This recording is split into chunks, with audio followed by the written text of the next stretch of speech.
Watch this. These are my confessions. Just when I thought. Stabbed to death by a 23-year-old man, 25-year-old man, cousin of this 9-year-old boy, stabbed him to death because of a video game. He was killed over a Tony Hawk PlayStation game. Okay, so again, train your child. I mean, you know, what are we making important in our kids' lives? I mean, what's important? A flipping PlayStation game? I mean, it got you that mad to where you gonna stab somebody's baby over a PlayStation game? I mean, okay, yes, we do understand that. I'm sure this young man is probably disturbed in more ways than one. But again, still, come on. You know, but again, more men, and now there's a little boy and a grown man. Now you gone. You know, you don't exist anymore. Then you have again from the Daily News, the New York Daily News, growing violence among young black males demands action now. I agree. This is a article that came out today, or on Saturday, on the 3rd. And I'm not going to read all of it, obviously, but here's some of the things that I highlighted.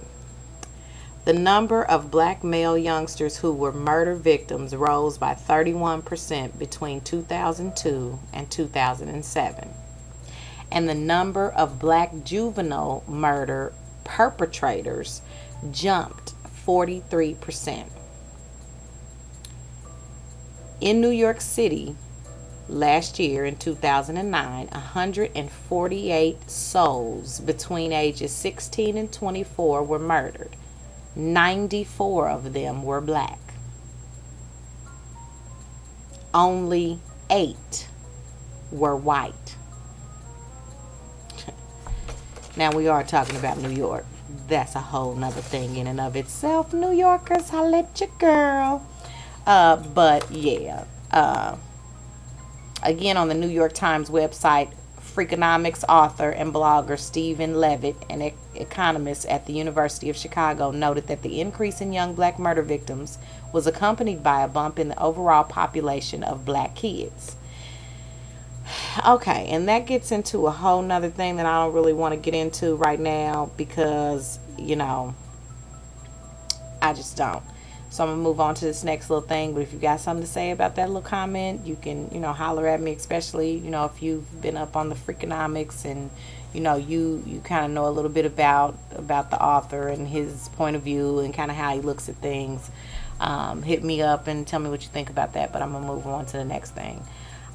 Because in this article, they go on to say the root causes of the surge in violence are not mysterious. And I lead with that because I'm then going to go back and I'm going to read you some comments about generally what people think about black people. And it hits you back right to this type of statement. The root causes of the surge in violence are not mysterious. Like, you know, we know what's going on.